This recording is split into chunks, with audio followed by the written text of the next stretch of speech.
Okay, let us start with the next concept of your module number one under my managerial economics. That is scope of managerial economics. Now, uh, what do you mean by scope? Scope ಅಂತ ಅಂದ್ರೆ ಏನು, ಅಥವಾ scope of managerial economics ಅಂತ ಅಂದ್ರೆ ಏನು? Scope of managerial economics ಅಂತ ಅಂದ್ರೆ ನಿಮ್ಮ ಮ್ಯಾನೇಜರಿಯಲ್ ಎಕನಾಮಿಕ್ಸ್ ಯಾವ್ಯಾವ ಏರಿಯಾಸ್ಗಳನ್ನ ಕವರ್ ಮಾಡುತ್ತೆ, ಅಥವಾ ಏನೇನು ಕಾನ್ಸೆಪ್ಟ್ಸ್ಗಳನ್ನ ನಿಮ್ಮ ಮ್ಯಾನೇಜರಿಯಲ್ ಎಕನಾಮಿಕ್ಸ್ ಒಳಗೊಂಡಿರುತ್ತೆ ಅಂತ ನಾವು ಕಲಿಯೋದನ್ನೇ ಈ scope of the managerial economics ಅಂತ. ಸೊ ಅಲ್ಲಿಗೆ ಅರ್ಥ ಏನು, ನಿಮ್ ಓವರ್ ಆಲ್ ಮ್ಯಾನೇಜರಿಯಲ್ ಎಕನಾಮಿಕ್ಸ್ ನೀವು ಏನ್ ಕಲಿತೀರಾ, ಸೊ ಆ ಮ್ಯಾನೇಜರಿಯಲ್ ಎಕನಾಮಿಕ್ಸ್ ಅಲ್ಲಿ ನೀವು ಕಲಿಯುವಂತ ಯಾವ್ಯಾವ ವಿಚಾರಗಳ ಬಗ್ಗೆ ನೀವು ಕಲಿತೀರಾ ಅನ್ನೋದನ್ನೇ ಈ ಸ್ಕೋಪ್ ಒಳಗಡೆ ಏನ್ ಮಾಡಿರ್ತಾನೆ, ಸೊ ಕೊಟ್ಟಿರುವಂತದ್ದು. ನಾ ಸೊ ನಿಮ್ಮ ಮ್ಯಾನೇಜರಿಯಲ್ ಎಕನಾಮಿಕ್ಸ್ ಐ ಥಿಂಕ್ ನಾನು ನಿಮ್ಗೆ ಲಾಸ್ಟ್ ಕ್ಲಾಸ್ ಅಲ್ಲಿ ಮಾತಾಡ್ದಂಗೆ ಏನೋ ಒಂದು ಓವರ್ ಆಲ್ ಒಂದು ಆರ್ಗನೈಸೇಷನ್ ಅಲ್ಲಿ ಆಗುವಂತ ಪ್ರಾಬ್ಲಮ್ಸ್ಗಳು ಏನೇನಿದೆ ಅದನ್ನ ಎಲ್ಲಾನು ಸಹ ಕನ್ಸಿಡರ್ ಮಾಡಿಕೊಂಡು ಒಂದು ಪ್ರಾಪರ್ ಡಿಸಿಷನ್ ತಗೊಳ್ಳುವಂತ ಮೇಜರ್ ಕೆಲಸನೇ ಯಾವುದು ನಿಮ್ಮ what you call managerial economics ಮಾಡುವಂಥದ್ದು. ಹೋಪ್ ನಾನು ಮಾತಾಡ್ತಿರೋದು ನಿಮ್ಗೆಲ್ಲ ಕೇಳಿಸ್ತಿದೆ ಅನ್ಕೊಂಡಿದೀನಿ. Yes sir. Okay, yes sir. Sir ಏನೇನ್ ಪ್ರಾಬ್ಲಮ್ಸ್ ಗಳು ಬರ್ಬೋದು ಮ್ಯಾನೇಜರಿಯಲ್ ಎಕನಾಮಿಕ್ಸ್ ಗಳಲ್ಲಿ? So problems it may be related to the production.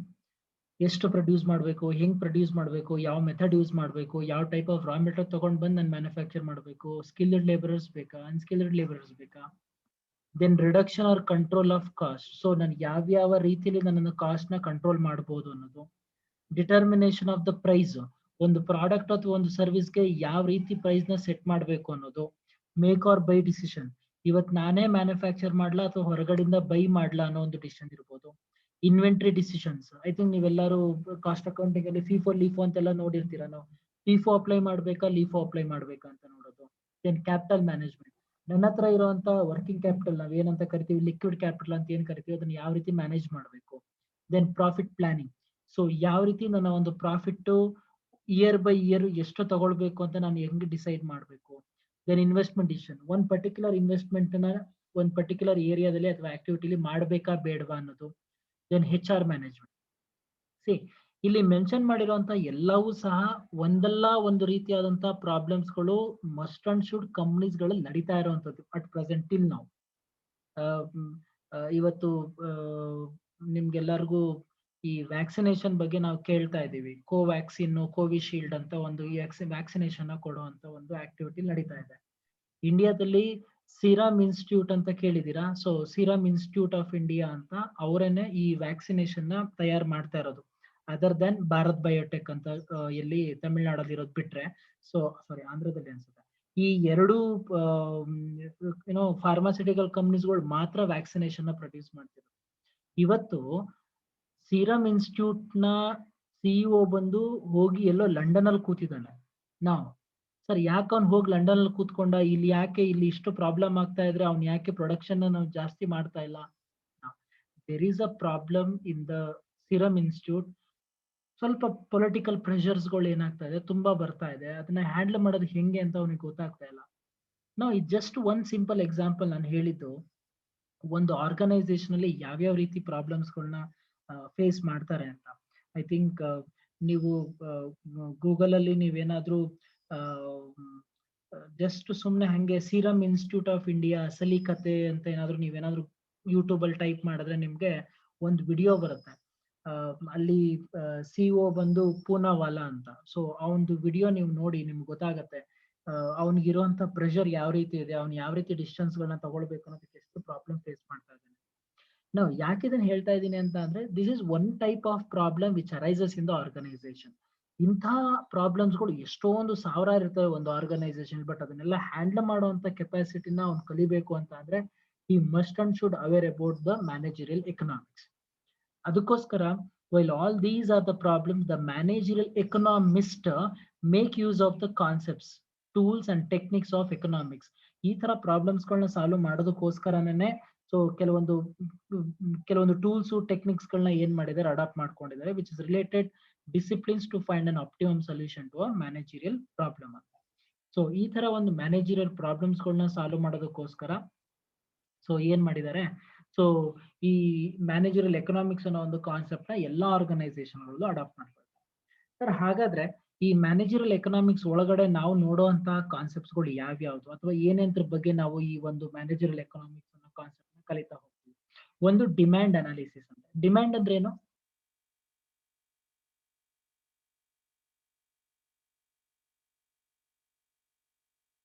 ಅದಕ್ಕೆ ಹೆಚ್ಚು ಬೇಡಿಕೆ ಇರುವುದು. ಹೊರಗಡೆ ಮಾರ್ಕೆಟ್ ನಲ್ಲಿ ಅದಕ್ಕೆ ಯಾವ ರೀತಿಯಾದಂತಹ ಬೇಡಿಕೆ ಇದೆ ಅಂತ. ಇವತ್ ನಾನ್ ಇಲ್ಲಿ ಕೂತ್ಕೊಂಡು ಅಥವಾ ನೀವ್ ಯಾರೋ ಒಬ್ರು ನಾನು ಸುಮ್ನೆ ಹೇಳೋದಕ್ಕಾಗಲ್ಲ ಹೊರಗಡೆ ಮಾರ್ಕೆಟ್ ಅಲ್ಲಿ ಈ ಪ್ರಾಡಕ್ಟ್ ಎಷ್ಟು ಡಿಮ್ಯಾಂಡ್ ಇದೆ ಅಂತ. ಅದಕ್ಕೆ ಆದಂತ ಒಂದು ಪ್ರಾಪರ್ ಅನಾಲಿಸಿಸ್ ಮಾಡ್ಬೇಕಲ್ವಾ. So that is where managerial economics comes into the picture. ಈ ಮ್ಯಾನೇಜರಲ್ ಎಕನಾಮಿಕ್ಸ್ ಅನ್ನೋದು ಈ ಜಾಗದಲ್ಲಿ ಏನಾಗುತ್ತೆ ಕಾಣಿಸ್ಕೊಳ್ಳುತ್ತೆ. Where when you are doing the demand analysis ಅಂತ. A business firm is an economic organism which transforms productive resources into goods that are to be sold in a market. The analysis of a demand for a given product and service is the first task of managerial economist. ಹೌದಲ್ಲ? ಇವತ್ತು ನಾನು production ಮಾಡೋದಕ್ಕಿಂತ ಮುಂಚೆ I need to see what exactly the demand in the market. Market ಅಲ್ಲಿ demand ಯಾವ ರೀತಿ ಇದೆ ಅಂತ ನಾನು ಫಸ್ಟ್ ಏನ್ ಮಾಡಬೇಕು? ಅನಲೈಸ್ ಮಾಡಬೇಕು. That will be the first and foremost task that one should do. Before production schedules can be prepared and resources employed, a forecast of future sales is essential. ನಾನು ನಾಳೆ ದಿನ ಮಾರ್ಕೆಟ್ ಅಲ್ಲಿ ಎಷ್ಟು sale ಮಾಡ್ತೀನಿ ಅಂತ ಮುಂಚೆನೆ ಏನ್ ಮಾಡ್ಬೇಕಾಗುತ್ತೆ? I have to decide it. This forecast can also serve as a guide to the management for maintaining and strengthening the marketing position and enlarging the profit. So ಅದಿದ್ರೇನೆ ಗೊತ್ತಾಗೋದು ನನ್ನ ಸೇಲ್ಸ್ ಟರ್ನ್ ಓವರ್ ಎಷ್ಟಕ್ಕೆ ಹೋಗುತ್ತೆ, ನಾನು ಎಷ್ಟು profit ನ earn ಮಾಡ್ತೀನಿ. So ಈ ಒಂದು ವಿಚಾರಗಳು ಗೊತ್ತಾಗೋದು ಯಾವಾಗ? when you do a proper demand analysis. Demand analysis helps in identify the various factors influencing the demand for a firm's product and thus provides guidelines to manipulating the demand. So ಅಲ್ಲಿಗೆ ನಿಮ್ಮ managerial economics ಅನ್ನೋದು help ಮಾಡುತ್ತೆ. ಏನಕ್ಕೆ? ಒಂದು proper demand ಯಾವ ರೀತಿ market ಅಲ್ಲಿ ಸಿಗುತ್ತೆ ಅಥವಾ ಯಾವ ರೀತಿ ಮಾರ್ಕೆಟ್ ಅಲ್ಲಿ ಬರುತ್ತೆ ಅನ್ನೋದನ್ನ ಅನಲೈಸ್ ಮಾಡುವಂತ ಒಂದು ಕೆಪಾಸಿಟಿನ ಬಿಲ್ಡ್ ಮಾಡುತ್ತೆ ಅಂತ. ಐ ಥಿಂಕ್ ನಾನು ನಿಮ್ಮ ರೈಟ್ ಕಾರ್ನರ್ ಅಲ್ಲಿ ನಾನು 4 ಸ್ಟೆಪ್ಸ್ ನ ಹಾಕಿದ್ದೀನಿ. ಒಂದು market identification, business cycle, product niche, evaluate competition ಅಂತ.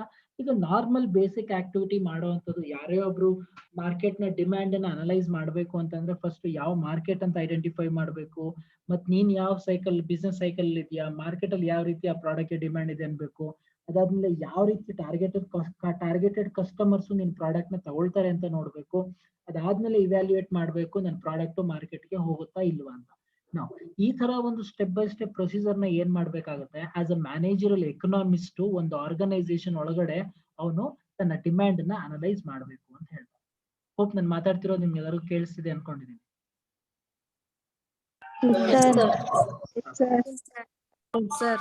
ಸೊ ಮ್ಯಾನೇಜರಲ್ ಎಕನಾಮಿಕ್ಸ್ ಅನ್ನೋದು ಒಂದು ಡಿಮ್ಯಾಂಡ್ ಅನಾಲಿಸಿಸ್ ಅಲ್ಲಿ ಬೇಕು. ಅಂದ್ರೆ ಏನೋ ಒಂದು ಮಾರ್ಕೆಟ್ ಅಲ್ಲಿ ಒಂದು ಡಿಮ್ಯಾಂಡ್ ಯಾವ ರೀತಿ ಇದೆ ಈ ಪ್ರಾಡಕ್ಟ್ ಅಂತ ಅರ್ಥ ಮಾಡ್ಕೊಳ್ಬೇಕು ಅಂತಂದ್ರೆ you need a managerial economics. Second point is cost analysis. Cost analysis ಬಂದು ಏನು? ಒಂದು ಪ್ರಾಡಕ್ಟ್ಗೆ ನಾನು ಎಷ್ಟು ಖರ್ಚು ಮಾಡ್ಕೊಳ್ತಾ ಇದ್ದೀನಿ, ಖರ್ಚು ಮಾಡ್ಕೊಳ್ತಿರೋದು ಕರೆಕ್ಟಾ ಇಲ್ವಾ? A study of economic cost combined with the data drawn from the firm's accounting records can yield significant cost estimates that are useful for managerial decisions.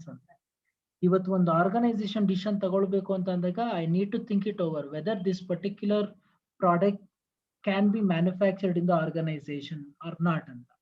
ಇವತ್ತು ನಾನು ಈ ಪ್ರಾಡಕ್ಟ್ ನ ಮ್ಯಾನುಫ್ಯಾಕ್ಚರ್ ಮಾಡ್ಬೇಕಾ ಬೇಡವಾ, ಮಾಡಿದ್ರೆ ನನಗೆ ಎಷ್ಟು ಖರ್ಚಾಗುತ್ತೆ, ಇದಕ್ಕೆ ನನಗೆ ಆಗುವಂತ ಬರ್ಡನ್ ಎಷ್ಟು, ಇದನ್ನೆಲ್ಲ ಏನ್ ಮಾಡ್ಬೇಕಾಗುತ್ತೆ? ಯೋಚನೆ ಮಾಡ್ಬೇಕಾಗತ್ತೆ. ಮಾರ್ಕೆಟ್ ಅಲ್ಲಿ ಸುಮ್ಮನೆ ಡಿಮ್ಯಾಂಡ್ ಇದೆ ಅನ್ಬಿಟ್ಟು ನಾನು ಹೋಗ್ಬಿಟ್ಟು ಬಂದು ಮ್ಯಾನುಫ್ಯಾಕ್ಚರ್ ಮಾಡೋದಕ್ಕಾಗಲ್ಲ. I need lot of money to manufacture. So that the factors causing variations in the cost must be recognised and allowed for if management is to arrive at cost estimate which are significant for planning purpose. ಯಾವತ್ತೂ ಅಷ್ಟೇ ಒಂದು management ಅಲ್ಲಿ ಒಂದು product ನ ನೀವು manufacture ಮಾಡಬೇಕು ಅಂತಂದ್ರೆ first and foremost thing, so you need to analyse something called as CBA. ನಿಮ್ಮ ರೈಟ್ ಕಾರ್ನರ್ ಒಂದು ಪಿಕ್ಚರ್ ಇಮೇಜ್ ಹಾಕಿದ್ದೀನಿ ನಾನು, CBA ಅಂತ, ಕಾಸ್ಟ್ ಬೆನಿಫಿಟ್ ಅನಾಲಿಸಿಸ್ ಅಂತ. ಇವತ್ತು ನಾನು ಇಷ್ಟು ದುಡ್ಡು ಅಂತ ಇನ್ಕರ್ ಮಾಡ್ಕೊಂಡು ನನ್ನ ಪ್ರಾಡಕ್ಟ್ ನ ಮ್ಯಾನುಫ್ಯಾಕ್ಚರ್ ಮಾಡಿದ್ರೆ whether I will going to get a benefit or not ಅಂತ. ನಾ if you get a benefit and you are producing the product at the least cost, then go head. ಇಲ್ಲಪ್ಪ ನನಗೆ ಇದು ತುಂಬಾ ಖರ್ಚು ಬೀಳ್ತಾ ಇದೆ ಬಟ್ ಮಾರ್ಕೆಟ್ ಅಲ್ಲಿ ಇದು ಎಷ್ಟು ಚೆನ್ನಾಗಿ ಓಡುತ್ತೋ ಇಲ್ವೋ ಗೊತ್ತಿಲ್ಲ ಅಂತಂದಾಗ ಆಬ್ವಿಯಸ್ಲಿ ನೀವೇನ್ ನೀವು ಪ್ರಾಡಕ್ಟ್ ನ ಪ್ರೊಡ್ಯೂಸ್ ಮಾಡೋದಕ್ಕೆ ಹೋಗ್ಬೇಡಿ. Unnecessary you will going to invest the money ಅಂತ. ಸೊ ಅದರಿಂದ The chief topics covered under cost analysis are cost, concept and classification. I think ಇದ್ರ ಬಗ್ಗೆ ನಾವು ಆಲ್ರೆಡಿ ಮಾತಾಡಿದೀವಿ, ಮುಂದೆನೂ ಬರುತ್ತೆ, ಅವಾಗ ಇನ್ನೊಂದ್ಸಲಿ ರಿವೈಸ್ ಮಾಡ್ತೀನಿ ನಾನು. ಕಾಸ್ಟ್ ಔಟ್ಪುಟ್ ರಿಲೇಶನ್ಶಿಪ್ ಅಂತ ಅಂದ್ರೆ ಅರ್ಥ ಏನು, ನಾನು ಇನ್ಕರ್ ಮಾಡ್ಕೊಳ್ಳೋ ಕಾಸ್ಟ್ಗೂ ನನಗೆ ಸಿಗುವಂತ ಬೆನಿಫಿಟ್ಗೂ ಸೊ ಏನ್ ಸಂಬಂಧ ಇರುತ್ತೆ, ಅದು ಯಾವ ರೀತಿ ಇರುತ್ತೆ ಅಂತ. Then economies and diseconomies of scale and cost control and cost. ಯಾವತ್ತೂ ಅಷ್ಟೇ ನನ್ನ ಒಂದು ಪ್ರಾಡಕ್ಟ್ ನಾನು ಮ್ಯಾನುಫ್ಯಾಕ್ಚರ್ ಮಾಡ್ತಾ ಇದ್ದೀನಿ ಅಂತ ಅಂದ್ರೆ ಹೊರಗಡೆಲಿ ಮಾರ್ಕೆಟ್ ಡಿಮ್ಯಾಂಡ್ ಇದೆ, ಫೈನ್, ಬಟ್ ನಾನು ಅದನ್ನ ಮ್ಯಾನುಫ್ಯಾಕ್ಚರ್ ಮಾಡೋದಕ್ಕೆ ನನಗೆ ಆಗುವಂತ ಖರ್ಚು ಎಷ್ಟು, ಅದನ್ನ ನನ್ನ ಕೈಲಿ ಮೇಂಟೈನ್ ಮಾಡೋದಕ್ಕೆ ಆಗತ್ತಾ ಇಲ್ವಾ. ಸೊ ಈ ರೀತಿ ವಿಚಾರಗಳನ್ನ ನೀವೇನ್ ಮಾಡ್ಬೇಕಾಗುತ್ತೆ, ಅನಲೈಸ್ ಮಾಡ್ಬೇಕಾಗುತ್ತೆ. ಈ ಅನಲೈಸ್ ಮಾಡೋ ಕೆಲಸ ಯಾರು ಮಾಡ್ಬೇಕು, ಮ್ಯಾನೇಜರಲ್ ಎಕನಾಮಿಸ್ಟೇ ಮಾಡ್ಬೇಕು, ಅವ್ರು ಬಿಟ್ರೆ ಬೇರೆ ಇನ್ಯಾರು ಮಾಡೋದಕ್ಕಾಗಲ್ಲ. Because he knows well how exactly my cost and how exactly this impact on the economy ಅನ್ನೋದು ಏನಾಗುತ್ತೆ ಆಟೋಮೆಟಿಕ್ಲಿ ಗೊತ್ತಾಗುತ್ತೆ. This will be the second point. First point ಯಾವ್ದು ಹೇಳಿದೆ? Demand analysis. ಯಾವುದು? Cost analysis. ಮ್ಯಾನೇಜರಲ್ ಎಕನಾಮಿಕ್ಸ್ ಒಂದು demand analysis ನ cover ಮಾಡುತ್ತೆ, ಮತ್ತೆ ಇನ್ನೊಂದು ಕಾಸ್ಟ್ ಅನಾಲಿಸಿಸ್ ನ ಕವರ್ ಮಾಡುತ್ತೆ. Now the third point is pricing decisions. Pricing decisions ಅಂದ್ರೆ ಏನು? ಸೊ ಒಂದು ಆರ್ಗನೈಸೇಷನ್ ಅಲ್ಲಿ ಒಂದು ಪ್ರಾಡಕ್ಟ್ ನ ಮ್ಯಾನುಫ್ಯಾಕ್ಚರ್ ಮಾಡ್ತೀರಾ, ಫೈನ್. ನಾವು ಹೊರಗಡೆ ಮಾರ್ಕೆಟಿಂಗ್ ನೀವು ಬಿಟ್ರಿ, ಹೊರಗಡೆ ಮಾರ್ಕೆಟಿಂಗ್ ನೀವು ಕೊಡ್ತಾ ಇದ್ದೀರಾ ಅಂತಂದ್ರೆ ಯಾವ ರೇಟ್ ಅಲ್ಲಿ ನೀವು ಕೊಡ್ತೀರಾ? Yes or no? ಇವತ್ತು ನಾನು ಸುಮ್ನೆ ತಗೊಂಡ್ ಹೋಗ್ಬಿಟ್ಟು ಓಕೆ ನನಗೆ 50 ರೂಪಾಯಿ ಖರ್ಚಾಯ್ತು, 51 ರೂಪಾಯಿ ಸೇಲ್ ಮಾಡ್ತೀನಿ ಅಂತ ಹೇಳಕ್ಕಾಗಲ್ಲ. ಅಥವಾ 50 ರೂಪಾಯಿ ಮ್ಯಾನುಫ್ಯಾಕ್ಚರ್ ಮಾಡಿದೀನಿ 100 ರೂಪಾಯಿ ಸೇಲ್ ಮಾಡ್ತೀನಿ ಅಂತ ಸುಮ್ನೆ ಹೇಳೋದಕ್ಕಾಗಲ್ಲ. ನಾನು ಇವತ್ತು ನಾನು ಹಂಗೇನಾದ್ರೂ ಮಾಡಿದ್ರೆ ನಾಳೆ ನನ್ನ ಏನೋ ಕಂಪನಿ ಡಿಕ್ಲೈನ್ ಲೆವೆಲ್ ಅಥವಾ ಲಿಕ್ವಿಡೇಷನ್ ಲೆವೆಲ್ ಹೊರಟೋಗ್ಬಿಡುತ್ತೆ. ಸೊ ಅಂದ್ರೆ ಅರ್ಥ, pricing is very important area of managerial economics. In fact price is the source of the revenue of a firm and such the success of business firm largely depends upon the correctness of the price determination. ನೀವು ಯಾವ ರೀತಿ price ನ fix ಮಾಡ್ತೀರಾ ಅನ್ನೋದ್ರ ಮೇಲೆ depend ಆಗಿರುತ್ತೆ ನಿಮ್ಮ product ಯಾವ ರೀತಿ ಮಾರ್ಕೆಟ್ಗೆ ಹೋಗುತ್ತೆ, ನಿಮ್ಮ ಸೇಲ್ಸ್ ಟರ್ನ್ ಓವರ್ ಹೆಂಗಾಗುತ್ತೆ ಅಂತ. In various market forms, pricing methods, differential pricing, product line pricing and price forecasting, ಎಷ್ಟೊಂದು ವೆರೈಟಿ ಇದೆ. ಐ ಥಿಂಕ್ ಅದನ್ನ ನಾವು next I think third module ಅಥವಾ ಫೋರ್ತ್ ಮಾಡ್ಯೂಲ್ ಅದ್ರ ಬಗ್ಗೆ ನಾವು ಡೀಟೇಲ್ ಆಗಿ ಡಿಸ್ಕಸ್ ಮಾಡ್ತೀವಿ.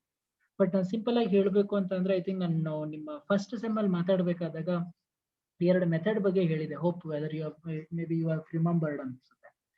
ಪೆನೆಟ್ರೇಷನ್ ಪ್ರೈಸಿಂಗು, ಸ್ಕಿಮ್ಮಿಂಗ್ ಪ್ರೈಸಿಂಗ್ ಅಂತ ನಾನು 2 ಕಾನ್ಸೆಪ್ಟ್ ಬಗ್ಗೆ ಮಾತಾಡಿದ್ದೆ. ನಾನು ಜ್ಞಾಪಕ ಇದೆಯಾ?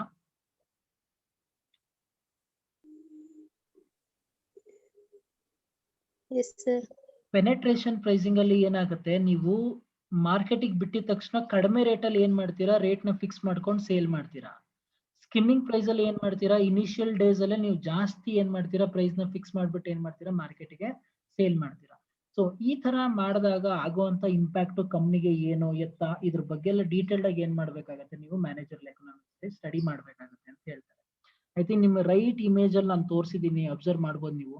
ಮ್ಯಾನುಫ್ಯಾಕ್ಚರಿಂಗ್ ಕಾಸ್ಟ್ ಅಂತೆ, market condition, quality of product, ಅದಾದ್ಮೇಲೆ market place, brand, company logo, competition, percentage of market price, market share ಅಂತೆ, product, promotion, place, price quality relationship, ಈ ಪೊಸಿಷನಿಂಗು, ಪ್ರಾಫಿಟಬಿಲಿಟಿ, ರಿಯಲಿಸ್ಟಿಕ್, ಇವ್ ಎಲ್ಲಾ ಫ್ಯಾಕ್ಟರ್ಸ್ ಗಳನ್ನ ನೀವು ಇಟ್ಕೊಂಡು ಏನ್ ಮಾಡ್ಬೇಕಾಗತ್ತೆ, ಪ್ರೈಸ್ ನ ಸೆಟ್ ಮಾಡ್ಬೇಕಾಗುತ್ತೆ. ಇಲ್ಲಾಂದ್ರೆ ಏನಾಗೋಗ್ಬಿಡುತ್ತೆ, ಸೊ ಆಟೋಮೆಟಿಕ್ ಆಗಿ ಏನಾಗುತ್ತೆ, ನಿಮ್ಮ ಪ್ರಾಡಕ್ಟ್ ನ ಹೊರಗಡೆ ಮಾರ್ಕೆಟ್ ತಗೊಳ್ಳೋರೇ ಇರಲ್ಲ ನಿಮ್ಗೆ. ಇವತ್ ನಾವು ಸುಮ್ನೆ ಬ್ರಾಂಡೆಡ್ ಆಗಿ ಮಾತಾಡ್ತೀವಿ. ನಾವು ಈಗ ಅಡಿಡಾಸ್ ಅಂತ ಮಾತಾಡ್ತೀವಿ, ಪೂಮಾ ಅಂತ ಮಾತಾಡ್ತೀವಿ, ಬಾಟಾ ಅಂತ ಮಾತಾಡ್ತೀವಿ. ಇವೆಲ್ಲವೂ ಏನಾಗಿದೆ, ಒಂದು ಬ್ರಾಂಡೆಡ್ ಒಂದು ಕ್ರಿಯೇಟ್ ಮಾಡ್ಕೊಂಡ್ಬಿಟ್ಟಿದೆ, ಒಂದು ರೆಪ್ಯುಟೇಷನ್ ಕ್ರಿಯೇಟ್ ಮಾಡ್ಕೊಂಡಿದೆ ಮಾರ್ಕೆಟ್ ಅಲ್ಲಿ. ಇಂಥ ಜಾಗದಲ್ಲಿ ನೀವು ಪ್ರೈಸ್ ನ ಒಂಚೂರು ಜಾಸ್ತಿ ಆದ್ರೂ ಏನ್ ಮಾಡ್ತಾರೆ, ತಗೊಳ್ತಾರೆ. ಯಾಕೆ ತಗೊಳ್ತೀರಾ ನೀವು? ಬ್ರಾಂಡೆಡ್ ಅದಕ್ಕೆ ಸರ್. ನಿಮಗ್ ನೋಡಿದ ತಕ್ಷಣ ಆ ಪ್ರಾಡಕ್ಟ್ ಮೇಲೆ ಒಂದು ನಂಬಿಕೆ ಬರುತ್ತೆ, ಓ ಬಾಟಾ ಕಂಪ್ನಿದ ಚೆನ್ನಾಗಿರುತ್ತಪ್ಪ ಅನ್ನೋ ನಂಬಿಕೆ. ಅದೇ ನಾನು ಯಾವ್ದೋ ಒಂದು ಲೋಕಲ್ ಕಂಪ್ನಿ ಹೆಸರು ಹೇಳಿದಾಗ ಆಬ್ವಿಯಸ್ಲಿ ನೀವು ಹಿಂದೆ ಮುಂದೆ ನೋಡ್ತೀರಾ. ಈ ಒಂದು ಪ್ರೈಸ್ ಕಡಿಮೆ ಇದ್ರೂ ಸ್ವಲ್ಪ ಯೋಚನೆ ಮಾಡ್ತೀರಾ, ಓಕೆ ನಾಳೆ ಏನೋ ಪ್ರಾಬ್ಲಮ್ ಆಗ್ಬಿಟ್ರೆ.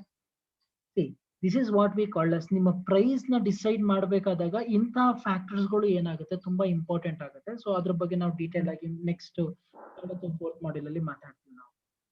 ಸೊ ಅಲ್ಲಿಗೆ ನಾವು 3 ಸ್ಕೋಪ್ ನೋಡಿದ್ವಿ. ಸೊ ಹೇಳಕ್ಕಾಗತ್ತಾ? ಫಸ್ಟ್ ಒನ್ ಯಾವುದು? Demand analysis, cost analysis, price decision. Production and supply analysis. ನಾವು ಸ್ಟಾರ್ಟಿಂಗ್ ನೋಡಿದ್ದೇನೋ ಮಾರ್ಕೆಟ್ ಅಲ್ಲಿ ಡಿಮ್ಯಾಂಡ್ ಯಾವ ರೀತಿ ಇದೆ ಅದನ್ನ ಅನಲೈಸ್ ಮಾಡಪ್ಪ ಅಂತ ಅಂದೆ.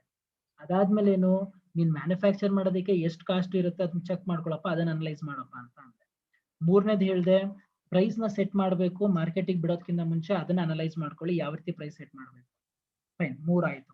4ನೇದು ಪ್ರೊಡಕ್ಷನ್ ಅಂಡ್ ಸಪ್ಲೈ ಅನಾಲಿಸಿಸ್. ನೀವು ಪ್ರಾಡಕ್ಟ್ ನ ಪ್ರೊಡ್ಯೂಸ್ ಮಾಡ್ತಾ ಇದ್ದೀರಾ ಅಂತ ಅಂದ್ರೆ ನಾವು ಎಷ್ಟು ರಾ ಮೆಟೀರಿಯಲ್ ರಿಕ್ವೈರ್ಮೆಂಟ್ ಇದೆ, ಆ ರಾ ಮೆಟೀರಿಯಲ್ ರಿಕ್ವೈರ್ಮೆಂಟ್ ಇರೋದನ್ನ ಯಾವ ರೀತಿ ನೀವು ತಗೊಳ್ತೀರಾ ಸಪ್ಲೈಯರ್ ಇಂದ, ಇದನ್ನ ಅನಲೈಸ್ ಮಾಡ್ಬೇಕಲ್ಲ. ಬಿಕಾಸ್ ಏನಾಗುತ್ತೆ, ನಿಮ್ಗೆ ಕಂಪ್ನೀಸ್ಗಳಲ್ಲಿ ತುಂಬಾ ರಿಸ್ಕಿ ಫ್ಯಾಕ್ಟರ್ ಒಂದು ಸಪ್ಲೈಯರ್ ಬಿಹೇವಿಯರ್ ನ ಅರ್ಥ ಮಾಡ್ಕೊಳ್ಳೋ ಅಂಥದ್ದು. It's not so easy to understand the supplier attitude. So ಅದಕ್ಕೋಸ್ಕರ you need to have a thorough knowledge about the supplier behavior. That's why production analysis is narrower in scope. The cost analysis, production analysis frequently proceed in physical term, while cost analysis proceeds in monetary terms. Production analysis may deals with different production functions that manager lives. Production analysis ಬಂದು ಏನು ಅಂತಂದ್ರೆ ಯಾವ ರೀತಿ ನೀನ್ produce ನ ಮಾಡಬೇಕು product ಅನ್ನೋದ್ರ ಬಗ್ಗೆ ಯೋಚನೆ ಮಾಡ್ತೀರಾ. ಸಪ್ಲೈ ಬಂದ್ ಹೆಂಗೆ, ಯಾವ ರೀತಿಯಾದಂತ ರಾ ಮೆಟೀರಿಯಲ್ ನೀವು ನಿಮ್ಮ ಸಪ್ಲೈಯರ್ ಇಂದ ತಗೊಂಡ್ ಬರಬೇಕು ಅನ್ನೋದ್ರ ಬಗ್ಗೆ ಏನ್ ಮಾಡ್ತೀರಾ, ಯೋಚನೆ ಮಾಡ್ತೀರಾ. These are the major 2 factors that one managerial economist has to understand. Product ನ ಹೆಂಗ್ ಪ್ರೊಡ್ಯೂಸ್ ಮಾಡಬೇಕು, ದೆನ್ ಪ್ರಾಡಕ್ಟ್ ನ ಪ್ರೊಡ್ಯೂಸ್ ಮಾಡಬೇಕು ಅಂತಂದ್ರೆ ನಾನು ಯಾವ ಟೈಪ್ ಆಫ್ ರಾ ಮೆಟೀರಿಯಲ್ ಯಾವ ಸಪ್ಲೈಯರ್ ಇಂದ ತಗೊಂಡ್ ಬರಬೇಕು. ಸೊ ಇದೆರಡನ್ನು ಏನ್ ಮಾಡ್ಬೇಕಾಗತ್ತೆ, ಕೇರ್ಫುಲ್ ಆಗಿ ಅನಲೈಸ್ ಮಾಡ್ಬೇಕು. ಸರ್ ಯಾಕೆ ಕೇರ್ಫುಲ್ ಆಗಿ ಅನಲೈಸ್ ಮಾಡ್ಬೇಕು ಅಂತ ಹೇಳ್ತೀವಿ, ಬಿಕಾಸ್ ನೀವ್ ಎಲ್ಲಾದ್ರೂ ಒಂದು ಜಾಗದಲ್ಲಿ ಮಿಸ್ ಹೊಡಿತು ಅಂತ ಅಂದ್ರೆ, ಯಾರೋ ಒಬ್ಬ ಲೋಕಲ್ ಮೆಟೀರಿಯಲ್ಸ್ ಗಳನ್ನ ಸಪ್ಲೈ ಮಾಡೋನು ಅಥವಾ ಲೋ ಕ್ವಾಲಿಟಿ ಮೆಟೀರಿಯಲ್ ಸಪ್ಲೈ ಮಾಡೋನು ಏನಾದ್ರು ನಿಮ್ಗೆ ಕೊಟ್ಬಿಟ್ರೆ, ಅಲ್ಟಿಮೇಟ್ ಆಗಿ ಇಂಪ್ಯಾಕ್ಟ್ ಆಗೋದು ಎಲ್ಲಪ್ಪ, ನಿಮ್ಮ ಪ್ರಾಡಕ್ಟ್ ಕರೆಕ್ಟ್ ಆಗಿ ಮಾರ್ಕೆಟಿಗೆ ಹೋಗ್ಲಿಲ್ಲ ಅಂತ ಅಂದ್ರೆ, ನಿಮ್ಮ ಪ್ರಾಡಕ್ಟ್ ಕರೆಕ್ಟ್ ಆಗಿ ಮಾರ್ಕೆಟ್ ಅಲ್ಲಿ ಹೋಗಿ ಅಲ್ಲಿಂದ ಏನೋ ಪ್ರಾಬ್ಲಮ್ ಆಯ್ತು ಅಂತ ಅಂದ್ರೆ, ಅಲ್ಟಿಮೇಟ್ ಪ್ರಾಬ್ಲಮ್ ಯಾವ್ದ್ರಿಂದ ಸ್ಟಾರ್ಟ್ ಆಗಿರುತ್ತೆ, ನಿಮ್ಮ ರಾ ಮೆಟೀರಿಯಲ್ ಸಪ್ಲೈ ಎಲ್ಲಿ ಪ್ರಾಬ್ಲಮ್ ಆಯ್ತಲ್ಲ ಅಲ್ಲಿಂದ ಏನಾಗುತ್ತೆ ಸ್ಟಾರ್ಟ್ ಆಗುತ್ತೆ.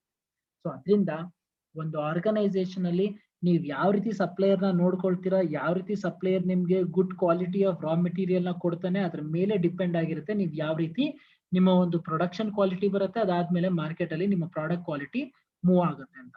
ಸೊ ಅದರಿಂದ you need to understand the supply and then production.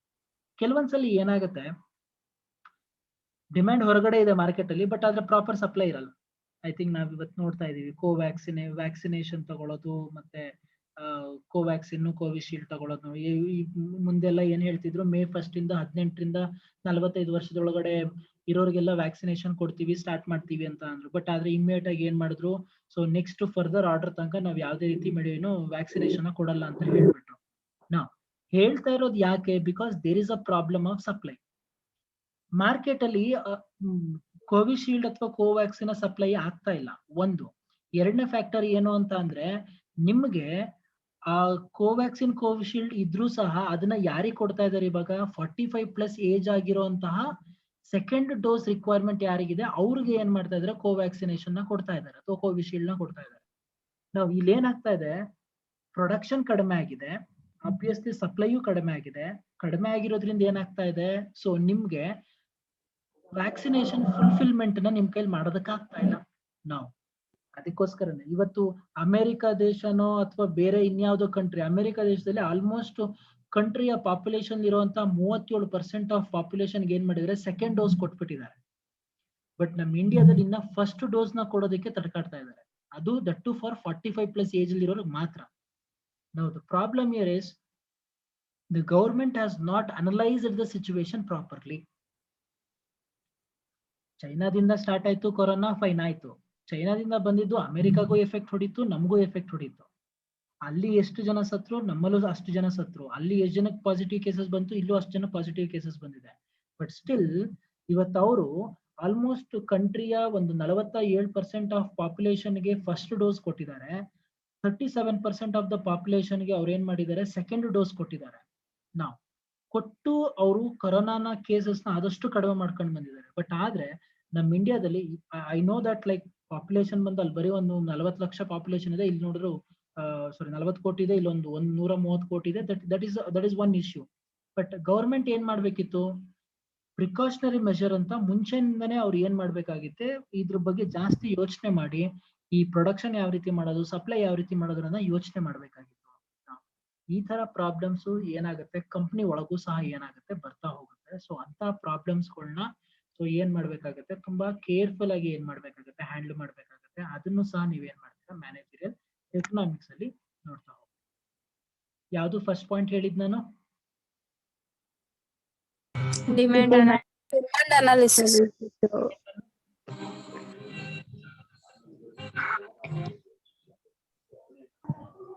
Second one ಯಾವ್ದು ಹೇಳ್ದೆ? Cost analysis. Cost analysis. Third one ಯಾವ್ದು ಹೇಳ್ದೆ? Pricing analysis. Pricing Pricing decision.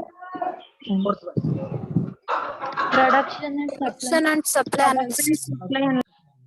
Now the fifth point is profit analysis. Pricing ಅಲ್ಲೇ ಬಂತಲ್ಲ, ಮತ್ತೆ ಯಾಕೆ ಇದು ಪ್ರಾಫಿಟ್ ಅನಾಲಿಸಿಸ್ ಅಂತ ಇಟ್ಟಿದ್ದೀರಾ? ಪ್ರಾಫಿಟ್ ಅನಾಲಿಸಿಸ್ ಅನ್ನೋ ಕಾನ್ಸೆಪ್ಟ್ ಯಾಕೆ ಸಪ್ರೇಟ್ ಆಗಿ ಹೇಳಿದ್ದಾರೆ ಅಂತ ಅಂದ್ರೆ, ಒಂದು ಪ್ರಾಡಕ್ಟ್ ನ ನೀವು ಮ್ಯಾನುಫ್ಯಾಕ್ಚರ್ ಮಾಡಿ ನೀವು ಮಾರ್ಕೆಟಿಗೆ ಸೇಲ್ ಮಾಡ್ತಾ ಇದ್ದೀರಲ್ಲಪ್ಪ, ಸೇಲ್ ಮಾಡ್ಬೇಕಾದಾಗ ಎಷ್ಟು ಪರ್ಸೆಂಟೇಜ್ ಆಫ್ ಪ್ರಾಫಿಟ್ ನ ಇಟ್ಕೊಂಡು ನೀವೇನ್ ಮಾಡ್ತಾ ಇದ್ದೀರಾ ಮಾರ್ಕೆಟಿಗೆ ಬಿಡ್ತಾ ಇದ್ದೀರಾ ಪ್ರಾಡಕ್ಟ್. 5% ಪ್ರಾಫಿಟ್ ಮಾರ್ಜಿನ್ ಇಟ್ಕೊಂಡಿದ್ದೀರಾ, 10% ಪ್ರಾಫಿಟ್ ಮಾರ್ಜಿನ್ ಇಟ್ಕೊಂಡಿದ್ದೀರಾ, 20% ಪ್ರಾಫಿಟ್ ಮಾರ್ಜಿನ್ ಇಟ್ಕೊಂಡಿದ್ದೀರಾ? You need to mention it. I think ನೀವು ಎಲ್ಲಾರ್ಗೂ ನೀವು ಕೆಲವೊಂದು ಫ್ಯಾಷನ್ ಅಥವಾ ಕ್ಲೋತ್ ಬಟ್ಟೆ ಅಂಗಡಿಗಳಿಗೆಲ್ಲ ಹೋದಾಗ ನೀವೇನ್ ಮಾಡ್ತೀರಾ, ಬಟ್ಟೆ ಪರ್ಚೇಸ್ ಮಾಡ್ತೀರಾ. ಅಬ್ಸರ್ವ್ ಮಾಡಿ, ಬಟ್ಟೆನ ನೀವು ಪರ್ಚೇಸ್ ಮಾಡ್ಬೇಕಾದಾಗ ಸೇ ಫಾರ್ ಎಕ್ಸಾಂಪಲ್ ಯಾವ್ದೋ ಒಂದು ಡ್ರೆಸ್ ಮೆಟೀರಿಯಲ್ ನೀವು ತಗೊಳ್ತಾ ಇದ್ದೀರಾ ಅಂತ ಅಂದ್ರೆ, ಡ್ರೆಸ್ ಮೆಟೀರಿಯಲ್ ಬಂದು ನಿಮ್ಗೆ ಸೇ ಫಾರ್ ಎಕ್ಸಾಂಪಲ್ ಯಾವ್ದೋ ಒಂದು ಡ್ರೆಸ್ ಮೆಟೀರಿಯಲ್ ನಿಮ್ಗೆ MRP ರೇಟ್ ಬಂದು ಅಲ್ಲಿ 1000 1200 ಅಂತೇನೋ ಹಾಕಿರ್ತಾನೆ ಅಂತ ಅಂದ್ಬಿಟ್ಟು, ನೀವೇನ್ ಸುಮ್ನೆ 1200 ಕೊಟ್ಬಿಟ್ಟು ಇಸ್ಕೊಂಡ್ ಬರ್ತೀರಾ ವಾಪಸ್ಸು? No sir. No, sir. So you will do bargaining ಅಲ್ಲ. ಸೊ ನೀವು ಬಾರ್ಗೇನ್ ಮಾಡ್ತೀರಾ ಜಾಸ್ತಿ. 1200 rupees ಕೊಡಕ್ಕಾಗಲ್ಲ, ನಾನು ನಿಮ್ಗೆ ಕೊಡೋದೇ 700 ರೂಪಾಯಿ ಕೇಳ್ತೀನಿ ಅಥವಾ 600 ರೂಪಾಯಿ ಕೇಳ್ತೀನಿ. ಅಲ್ಟಿಮೇಟ್ಲಿ ಏನಾಗುತ್ತೆ, ಯಾವ್ದೋ ಒಂದು ಪ್ರೈಸ್ಗೆ ಸೆಟ್ ಆಗುತ್ತೆ ಅಂತ ಅನ್ಕೊಳ್ಳಿ. ಸೇ ಫಾರ್ ಎಕ್ಸಾಂಪಲ್ 1200 rupees ಇರೋದು ಮೇ ಬಿ ಸಮ್ವೇರ್ ಲೈಕ್ 750 rupeesಗೆನೋ ಸೇಲ್ ಮಾಡುತ್ತೆ ಫೈನಲ್ ಆಗಿ. 750ಗೆ ಸೇಲ್ ಆಗ್ಬೇಕಾದಾಗ ಅವ್ನ್ ಪ್ರಾಫಿಟ್ ಇಟ್ಕೊಂಡೇ ಸೇಲ್ ಮಾಡಿರ್ತಾನೆ ನಿಮ್ಗೆ. Yes, sir. Yes, sir. ನೀವು 750 ರೂಪಾಯಿಗೆ ಕೊಟ್ಬಿಟ್ಟು ನೀವು ತಗೊಂಡ್ ಹೋದ್ರಿ. ಅಕಸ್ಮಾತ್ ನಾನ್ ಆಗಿದ್ರೆ ಏನ್ ಮಾಡ್ತಿದ್ದೆ, ನನಗ್ ಬಾರ್ಗೇನಿಂಗ್ ಮಾಡಲ್ಲ, ನನಗೆ ಅದ್ರ ಬಗ್ಗೆ ನಂಗೆ ಜಾಸ್ತಿ ನಾಲೆಡ್ಜು ಇಲ್ಲ. ನಾನು ಏನ್ ಮಾಡ್ತಿದ್ದೆ, 1200 rupees ಅಂತ ಅಂದಾಗ ಸರ್ ಜಾಸ್ತಿ ಆಯ್ತು, ಒಂದ್ 100 ರೂಪಾಯಿ ಕಡಿಮೆ ಮಾಡ್ಕೊಳ್ಳಿ ಅಂತ ಏನ್ ಮಾಡ್ತಿದ್ದೆ, 1100ಗೆ ಸೇಲ್ ಮಾಡ್ಬಿಟ್ಟು ಅಥವಾ ಪರ್ಚೇಸ್ ಮಾಡ್ತಿದ್ದೆ.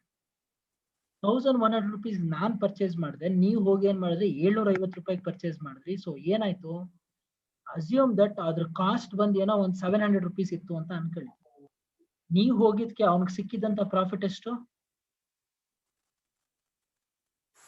50 sir. 50 ರೂಪಾಯಿ. ನಾನ್ ಹೋಗಿದ್ಕೆ ಅವನಿಗೆ ಸಿಕ್ಕಿದಂತ ಪ್ರಾಫಿಟ್ ಎಷ್ಟು? 400. 400 rupees. See, this is what the the companies will do. Especially like ನಿಮ್ಮ ಬಟ್ಟೆ ಶೋರೂಮ್ಸ್ ಎಲ್ಲಿಗೆ ಹೋದ್ರು ಅವ್ರು ಮಾಡೋದೇ ಇದನ್ನ ಕೆಲಸ. ಐ ಥಿಂಕ್ ಇಲ್ಲಿ ಎಷ್ಟು ಜನ ನೀವು ಚಿಕ್ಕಪೇಟೆಗೆಲ್ಲ ಹೋಗಿದ್ದೀರಾ ಗೊತ್ತಿಲ್ಲ, ಪರ್ಚೇಸಿಂಗ್ ಮಾಡೋದಕ್ಕೆ, ಬಟ್ಟೆ ಪರ್ಚೇಸ್ ಮಾಡೋದಕ್ಕೆ. ನೀವು ಅಲ್ಲಿ ಹೋಗ್ಬೇಕು, ಮಾರ್ಜಿನ್ ಯಾವ ಲೆವೆಲ್ಗೆ ಇಟ್ಟಿರ್ತಾರೆ ಅಂತ ಅಂದ್ರೆ it be somewhere like 200%, 250% margin. 15,000 15,000 ರೂಪಾಯಿ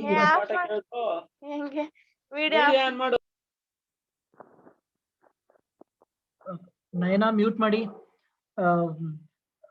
15,000 ರೂಪಾಯಿ ಸ್ಯಾರಿನ 30,000 ರೂಪಾಯಿಗೆ ಸೇಲ್ ಮಾಡ್ತಾರೆ, 35,000 ರೂಪಾಯಿಗೆ ಸೇಲ್ ಮಾಡ್ತಾರೆ. There margin is somewhere like 200%, 250% margin ಇಟ್ಕೊಂಡು ಏನ್ ಮಾಡ್ತಾರೆ, ಸೇಲ್ ಮಾಡ್ತಾ ಹೋಗ್ತಾರೆ. ಸೊ ಇಂಥ ಟೈಮ್ಗಳಲ್ಲಿ ಏನ್ ಮಾಡ್ಬೇಕಾಗತ್ತೆ, ಕಂಪನೀಸ್ಗಳು ಇದನ್ನ ಯೋಚನೆ ಮಾಡ್ಬೇಕಾಗತ್ತೆ, ನಾನು ಯಾವ ರೇಟ್ ಅಲ್ಲಿ ನಾನು ಪ್ರಾಫಿಟ್ ನ ಇಟ್ಕೊಂಡ್ರೆ ಸೊ ನಾನು ನನ್ನ ಒಂದು ಕಂಪನಿನ ನಾನು ಚೆನ್ನಾಗಿ ನಡ್ಸ್ಕೊಂಡು ಹೋಗ್ಬೋದು. ಇದನ್ನ ಅನಲೈಸ್ ಮಾಡ್ಬೇಕು ಅಂತ ಅಂದ್ರೆ you should have a very good knowledge.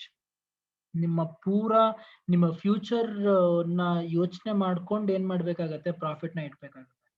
ನೀವು 10% ಇಟ್ಟಾಗ ಆಗುವಂತ ಇಂಪ್ಯಾಕ್ಟ್, ಅದೇ ನೀವು 100% ಪ್ರಾಫಿಟ್ ಮಾರ್ಜಿನ್ ಇಟ್ಟಾಗ ಆಗುವಂತ impact, there is lot of difference. ಎರಡರಲ್ಲೂ ತುಂಬಾ ವ್ಯತ್ಯಾಸಗಳಿದಾವೆ. ಐ ಥಿಂಕ್ ನೀವು ಈ ರೈಟ್ಸ್ ಕಾರ್ನರ್ ಇರುವಂತ BEP ಚಾರ್ಟ್ ನೀವು ಅಬ್ಸರ್ವ್ ಮಾಡ್ತಿದ್ದೀರಾ ಅನ್ಸುತ್ತೆ. ಐ ಥಿಂಕ್ ನಿಮ್ಮ BEP ಪಾಯಿಂಟ್ ಇದೆ. ಈ BEP ಪಾಯಿಂಟ್ ಏನು? No profit no loss. ಇದರಿಂದ ಮುಂದೆ ಹೋಗ್ತಾ ಇರೋದು ಏನು? ಸೊ ನಿಮ್ಮ ಅರ್ನಿಂಗ್ ಪ್ರಾಫಿಟ್ ಪಾರ್ಟ್ ಅರ್ನಿಂಗ್ ಆಗ್ತಿರೋದು ಈ ತರ ಹೋಗ್ತಾ ಇದೆ ಅಂತ ಅಂದ್ರೆ ಅರ್ಥ ನಿಮ್ಮ ಪ್ರಾಫಿಟ್ ನ ಒಂದು ಪರ್ಸೆಂಟೇಜ್ ಸ್ವಲ್ಪ ಕಡಿಮೆ ಇದೆ ಅಂತ ತೋರಿಸುತ್ತೆ. ಅಕಸ್ಮಾತ್ ಅದ್ ಏನಾದ್ರೂ ಈ ಲೈನ್ ಅಲ್ಲಿ ಹೋಗ್ಬಿಟ್ಟಿದ್ರೆ ಮೇಲ್ಗಡೆ, ಸೊ ನಿಮ್ಮ ಪ್ರಾಫಿಟಬಿಲಿಟಿ ಜಾಸ್ತಿ ತೋರಿಸ್ತಾ ಇದ್ರೆ ಅರ್ಥ ಬಂದೇನೋ ನೀವು ಪ್ರಾಫಿಟ್ ಮಾರ್ಜಿನ್ ಜಾಸ್ತಿ ಇಟ್ಕೊಂಡಿದ್ದೀರಾ ಅಂತ ಮೀನಿಂಗ್ ಬಂದ್. It purely depends upon the organisation strategies. ಆ ಕಂಪ್ನಿ ನ ಸ್ಟ್ರಾಟಜಿ ಯಾವ ರೀತಿ ಇರುತ್ತೋ ಅದ್ರ ಪ್ರಕಾರ ಏನ್ ಮಾಡ್ತಾರೆ, ಸೊ ಡಿಸೈಡ್ ಮಾಡ್ಕೊಳ್ತಾರೆ ಯಾವ ರೀತಿ ಪ್ರಾಫಿಟ್ ನ ಇಟ್ಕೊಳ್ಬೇಕು ಅಂತ. ಬಟ್ ಅದನ್ನ ಅನಲೈಸ್ ಮಾಡುವಂತದ್ದು ನೀವ್ ಎಲ್ಲಿ ನೋಡ್ತೀರಾ, ನಿಮ್ಮ ಮ್ಯಾನೇಜರಲ್ ಎಕನಾಮಿಕ್ಸ್ ಮುಖಾಂತರನೇ ಏನ್ ಮಾಡ್ಬೇಕಾಗತ್ತೆ, ನೋಡ್ಬೇಕಾಗುತ್ತೆ. ಸೊ ಫಸ್ಟ್ ಪಾಯಿಂಟ್ ಯಾವ್ದು ಹೇಳಿದೆ ನಾನು? ಡಿಮ್ಯಾಂಡ್ ಅನಾಲಿಸಿಸ್ ಬಗ್ಗೆ ಹೇಳಿದೆ, ಅದಾದ್ಮೇಲೆ ಕಾಸ್ಟ್ ಅನಾಲಿಸಿಸ್ ಬಗ್ಗೆ ಹೇಳಿದೆ, ಅದಾದ್ಮೇಲೆ ಪ್ರೈಸಿಂಗ್ ಅನಾಲಿಸಿಸ್ ಬಗ್ಗೆ ಹೇಳಿದೆ, ಅದಾದ್ಮೇಲೆ ಪ್ರೊಡಕ್ಷನ್ ಅಂಡ್ ಸಪ್ಲೈ, ಅದಾದ್ಮೇಲೆ ಇವಾಗ ಹೇಳಿದೆ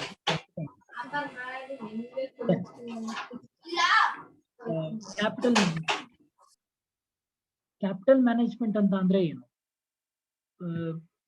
ಕ್ಯಾಪಿಟಲ್ ಮ್ಯಾನೇಜ್ಮೆಂಟ್ ಇಲ್ಲಿ ನಾವು ಮಾತಾಡೋದು ಏನು ಅಂತ ಅಂದ್ರೆ, ನಿಮ್ಮ ಕಂಪ್ನಿಲಿ ಏನ್ ಇನ್ವೆಸ್ಟ್ ಮಾಡಿರ್ತೀರಲ್ವಾ, ಆ ಇನ್ವೆಸ್ಟ್ ಮಾಡಿರುವಂತ ದುಡ್ಡನ್ನ ಸೊ ಯಾವ ರೀತಿ ಮ್ಯಾನೇಜ್ ಮಾಡ್ಬೇಕು ಅನ್ನೋದನ್ನ ಕಲಿಬೇಕು. ನಾನೊಂದು 50 ಕೋಟಿ ದುಡ್ಡು ಇನ್ವೆಸ್ಟ್ ಮಾಡಿದೀನಿ ಅಂತ ಅಂದ್ರೆ ಆ 50 ಕೋಟಿ ಪ್ರಾಪರ್ ಆಗಿ ಯುಟಿಲೈಸ್ ಆಗ್ಬೇಕು ಹೊರತು ಅನ್ನೆಸರಿ ಇನ್ವೆಸ್ಟ್ಮೆಂಟ್ ಆಗ್ಬಾರ್ದು. ನನಗೆ ಅಯ್ಯೋ ಬಿಡು ಅದೆಲ್ಲ ಒಂದ್ ಕಡೆ ಹಾಕೋಣ, ಬಂದ್ರು ಬರ್ಲಿ ಬಿಟ್ರು ಬಿಡ್ಲಿ, ಆ ತರ ಮೈಂಡ್ ಸೆಟ್ ಇರಬಾರ್ದು. ನಾನು ಇಷ್ಟು ದುಡ್ಡು ಇನ್ವೆಸ್ಟ್ ಮಾಡ್ತಾ ಇದ್ದೀನಿ ಅಂತ ಅಂದ್ರೆ ಸೊ ಓಕೆ, ಇಷ್ಟು ದುಡ್ಡಿಂದ ನನಗೆ ಇಷ್ಟು ಬೆನಿಫಿಟ್ಸ್ ಸಿಗ್ಬೇಕು ಅನ್ನೋ ಒಂದು ಮೆಂಟಾಲಿಟಿ ಇರಬೇಕು. That is what the capital management is. ಇದನ್ನ ಮಾಡೋ ಕೆಲಸ ಯಾರು ಮಾಡ್ಬೇಕು? ದ ಮ್ಯಾನೇಜರಲ್ ಎಕನಾಮಿಸ್ಟ್ ಮಾಡ್ಬೇಕು. ಅದನ್ನ ನೀವು ಕಲಿಬೇಕು ಅಂತಂದ್ರೆ you need to understand the managerial economics. ಅದರಲ್ಲಿ ಎಸ್ಪೆಷಲಿ ನಾವು ಮಾತಾಡೋದು ಯಾವ್ದ್ರ ಬಗ್ಗೆ ಅಂತಂದ್ರೆ ನಿಮ್ಮ ವರ್ಕಿಂಗ್ ಕ್ಯಾಪಿಟಲ್ ಬಗ್ಗೆ. ವರ್ಕಿಂಗ್ ಕ್ಯಾಪಿಟಲ್ ಬಗ್ಗೆ, ವರ್ಕಿಂಗ್ ಕ್ಯಾಪಿಟಲ್ ಅಂತಂದ್ರೆ ಏನು? Current assets minus current liability. ನಾವು what do you mean by current assets minus current liability?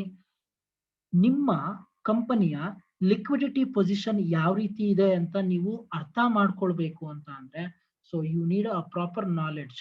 ಒಂದು ಆರ್ಗನೈಸೇಷನ್ ಅಲ್ಲಿ ಎಷ್ಟು ಮಟ್ಟಿಗೆ ನಿಮ್ಮ ಲಿಕ್ವಿಡಿಟಿ ಇರುತ್ತೋ ಅಷ್ಟು ಮಟ್ಟಿಗೆ you will be in the safer side ಅಂತ ಹೇಳ್ತಾರೆ. That is what the working capital management ಅನ್ನೋದು ನಿಮ್ಗೆ ಸಪ್ರೇಟ್ ಆಗಿರುವಂತ ಒಂದು ಕಾನ್ಸೆಪ್ಟೇ ಅದು. ವರ್ಕಿಂಗ್ ಕ್ಯಾಪಿಟಲ್ ಏನು ಅಂತ ಅಂದ್ರೆ ಎಷ್ಟು ಮಟ್ಟಿಗೆ ನಿಮ್ಮ ಕಂಪ್ನಿಲಿ ಒಂದು ಲಿಕ್ವಿಡಿಟಿ ಪೊಸಿಷನ್ ಇಟ್ಕೊಂಡಿದ್ದೀರಾ other than investing in fixed assets. So ಆ ಒಂದು ವರ್ಕಿಂಗ್ ಕ್ಯಾಪಿಟಲ್ ಎಷ್ಟು ಇರಬೇಕು, ಹೆಂಗಿರ್ಬೇಕು, ಅದು ಯಾವ ರೀತಿ ಮೇಂಟೈನ್ ಮಾಡಬೇಕು ಅಂತ ನೀವೇನ್ ಮಾಡ್ತಾ ಹೋಗ್ತೀರಾ ನಿಮ್ಮ ಕ್ಯಾಪಿಟಲ್ ಮ್ಯಾನೇಜ್ಮೆಂಟ್ ಅಲ್ಲಿ ಅಥವಾ ನಿಮ್ಮ ಮ್ಯಾನೇಜರಲ್ ಎಕನಾಮಿಕ್ಸ್ ಅಲ್ಲಿ ಏನ್ ಮಾಡ್ತಾ ಹೋಗ್ತೀರಾ, ಕಲಿತಾ ಹೋಗ್ತೀರಾ. ಸೊ ನಾನು ಡಿಮ್ಯಾಂಡ್ ಅನಾಲಿಸಿಸ್ ಬಗ್ಗೆ ಮಾತಾಡಿದೆ, ಅದಾದ್ಮೇಲೆ ಕಾಸ್ಟ್ ಅನಾಲಿಸಿಸ್ ಬಗ್ಗೆ ಮಾತಾಡಿದೆ, ಅದಾದ್ಮೇಲೆ ಪ್ರೈಸಿಂಗ್ ಬಗ್ಗೆ ಮಾತಾಡಿದೆ, ಅದಾದ್ಮೇಲೆ ಪ್ರೊಡಕ್ಷನ್ ಸಪ್ಲೈ ಬಗ್ಗೆ ಮಾತಾಡಿದೆ, ಅದಾದ್ಮೇಲೆ ಪ್ರಾಫಿಟ್ ಅನಾಲಿಸಿಸ್ ಬಗ್ಗೆ ಮಾತಾಡಿದೆ. ಸೊ ಇವಾಗ ಕ್ಯಾಪಿಟಲ್ ಮ್ಯಾನೇಜ್ಮೆಂಟ್ ಬಗ್ಗೆ ಮಾತಾಡಿದೆ. I think we have a last concept, I think that is strategic planning ಅಂತ. What you mean by strategic planning? Strategic planning ಅಂತ ಅಂದ್ರೆ ಅರ್ಥ, ಒಂದು ಆರ್ಗನೈಸೇಷನ್ ಏನೇ ಒಂದು ಪ್ಲಾನ್ ನ ಮಾಡಿದ್ರು ಸಹ ಆ ಪ್ಲಾನ್ಗಳು ಏನು ಅಂತ ಅಂದ್ರೆ it should not be for a short term period. Okay ಬಿಡಪ್ಪ ಈ ಸಲಿಗೆ ಹೆಂಗೋ ನಾನು ಇಷ್ಟು ಅರ್ನಿಂಗ್ ಮಾಡ್ಕೊಂಡ್ರೆ ಸಾಕು, ಹೆಂಗೋ ಜೀವನ ನಡೆಯುತ್ತೆ, ಆ ತರ ಮೆಂಟಾಲಿಟಿ ಇರಬಾರ್ದು. ಯಾವತ್ತೇ ಒಂದು ಆರ್ಗನೈಸೇಷನ್ ಅಲ್ಲಿ ತನ್ನ ಆರ್ಗನೈಸೇಷನ್ ಅನ್ನ ಒಂದು ವಾಟ್ ಯು ಕಾಲ್ಡ್ ಆಬ್ಜೆಕ್ಟಿವ್ಸ್ ಗಳು ಯಾವ ರೀತಿ ಇರಬೇಕು ಅಂತ ಅಂದ್ರೆ ಒಂದು ಲಾಂಗ್ ಟರ್ಮ್ ಟಾರ್ಗೆಟ್ ನ ಸೆಟ್ ಮಾಡೋ ಹಾಗೆ ಇರಬೇಕು. ಆ ರೀತಿ ಏನ್ ಮಾಡ್ಬೇಕಾಗುತ್ತೆ, ನೀವು ಆಬ್ಜೆಕ್ಟಿವ್ಸ್ ಗಳನ್ನ ಇಟ್ಕೊಳ್ಬೇಕು. Once you fix those objective, then what you have to do, so you have to make up a proper strategic plan. Proper strategies ನ ಏನ್ ಮಾಡ್ಬೇಕಾಗುತ್ತೆ, ಯೂಸ್ ಮಾಡ್ಬೇಕಾಗುತ್ತೆ. ಐ ಥಿಂಕ್ ನೀವು ಇಲ್ಲಿ ಇಮೇಜ್ ಅಲ್ಲಿ ನೋಡ್ತಾ ಇರ್ಬೋದು. ಐ ಥಿಂಕ್ ವಿಷನ್ ಸ್ಟೇಟ್ಮೆಂಟ್ ಅಂತ ಇದೆ, ಮಿಷನ್ ಸ್ಟೇಟ್ಮೆಂಟ್ ಅಂತ ಇದೆ, ಕೋರ್ ವ್ಯಾಲ್ಯೂಸ್ ಅಂತ ಇದೆ, ಸ್ವಾಟ್ ಅನಾಲಿಸಿಸ್ ಅಂತ ಇದೆ, long term goals, yearly objective, action plan. ಇವನ್ನೆಲ್ಲ ನಾವೇನಂತ ಕರಿತೀವಿ ಅಂದ್ರೆ ಎಲಿಮೆಂಟ್ಸ್ ಆಫ್ ಸ್ಟ್ರಾಟಜಿಕ್ ಪ್ಲಾನ್ ಅಂತ ಕರಿತೀವಿ. ಒಂದು ಆರ್ಗನೈಸೇಷನ್ ಒಂದು ಪ್ರಾಪರ್ ಪ್ಲಾನಿಂಗ್ ನ ಮಾಡ್ಬೇಕು ಅಂತ ಅಂದಾಗ ಅದ್ರದ್ದೇ ಅಂತ ಒಂದು ಪ್ರಾಪರ್ ಸ್ಟ್ರಾಟಜೀಸ್ ಗಳನ್ನ ಏನ್ ಮಾಡ್ಬೇಕಾಗುತ್ತೆ, ಅಡಾಪ್ಟ್ ಮಾಡ್ಕೊಳ್ಬೇಕಾಗುತ್ತೆ. ಸುಮ್ನೆ ನಾನು ಬಿಡಿ ಒಂದು 15% ಪ್ರಾಫಿಟ್ ಹಾಕ್ಬಿಟ್ಟು ಪ್ರೈಸ್ ನ ಫಿಕ್ಸ್ ಮಾಡ್ಬಿಡಿ ಅಂತ ಹೇಳಕ್ ಆಗಲ್ಲ.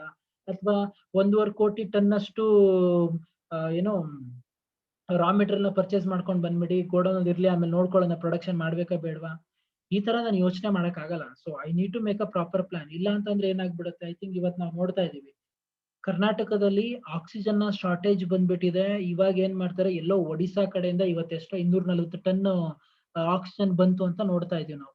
ಯಾಕೆ? Because of the lack of planning. ಇವತ್ತು ಮುಂಚೆನೆ ಗೊತ್ತಾಗಿದ್ದಿದ್ರೆ ಅಥವಾ ಮುಂಚೆನೆ ಪ್ಲಾನ್ ಮಾಡಿದಿದ್ರೆ, ಸೊ ಆಬ್ವಿಯಸ್ಲಿ ಆಕ್ಸಿಜನ್ ಕಾನ್ಸಂಟ್ರೇಟರ್ ನ ಮ್ಯಾನುಫ್ಯಾಕ್ಚರ್ ಮಾಡುವಂತ ಪ್ಲಾಂಟ್ ಗಳನ್ನ ಇಲ್ಲೇ ಎಸ್ಟಾಬ್ಲಿಷ್ ಮಾಡ್ತಾ ಇದ್ರು. ಬಟ್ ಏನಾಯ್ತು, ಸೊ ಇಮಿಡಿಯೇಟ್ ರಿಕ್ವೈರ್ಮೆಂಟ್ ಬಂತು. ಇವಾಗ ಜನಕ್ಕೆ ಅವಶ್ಯಕತೆ ಇದೆ ಆಕ್ಸಿಜನ್ ರಿಕ್ವೈರ್ಮೆಂಟ್, ಬಟ್ ಆದ್ರೆ ಮಾರ್ಕೆಟ್ ಅಲ್ಲಿ ಅವೈಲಬಿಲಿಟಿ ಇಲ್ಲ. ಸೊ ಏನ್ ಮಾಡ್ತಾರೆ, ಬೇರೆ ಇನ್ನೆಲ್ಲೋ ಒಂದ್ ಕಡೆ ಹೋಗಿ ತಗೊಂಡ್ ಬರ್ತಾರೆ.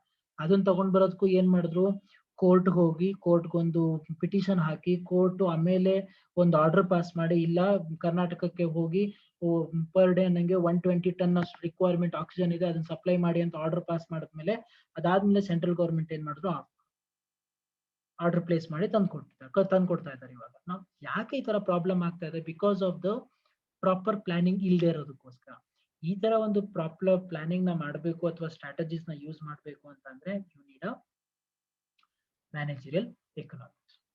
ಸೊ ಅಲ್ಲಿಗೆ ನಿಮ್ಮ ಮ್ಯಾನೇಜರಿಯಲ್ ಎಕನಾಮಿಕ್ಸ್ ಅಲ್ಲಿ ನೀವು ಕಲಿಯುವಂತಹ ಒಂದು ಕಾನ್ಸೆಪ್ಟ್ಸ್ ಗಳು ಏನು ಅಂತ ಅಂದ್ರೆ ಇವೆ.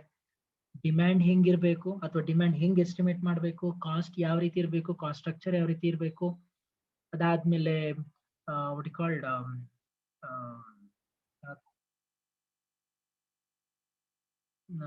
ಪ್ರೈಸಿಂಗ್ ಯಾವ ರೀತಿ ಸೆಟ್ ಮಾಡಬೇಕು, ಮತ್ತೆ ಪ್ರೊಡಕ್ಷನ್ ಸಪ್ಲೈ ಯಾವ ರೀತಿ ಇರಬೇಕು, ಅದಾದ್ಮೇಲೆ what is that capital management ಯಾವ ರೀತಿ ಇರಬೇಕು, ಪ್ರಾಫಿಟ್ ಅನಾಲಿಸಿಸ್ ಯಾವ ರೀತಿ ಇರಬೇಕು, ಸ್ಟ್ರಾಟಜಿಕ್ ಪ್ಲಾನಿಂಗ್ ಯಾವ ರೀತಿ ಇರಬೇಕು. ಸೊ ಈ ತರ ಕಾನ್ಸೆಪ್ಟ್ಸ್ ಗಳನ್ನೆಲ್ಲೂ ಏನ್ ಮಾಡ್ತೀವಿ ನಾವು ಮ್ಯಾನೇಜರಿಯಲ್ ಎಕನಾಮಿಕ್ಸ್ ಅಲ್ಲಿ ಕಲಿತಾ ಹೋಗ್ತೀವಿ.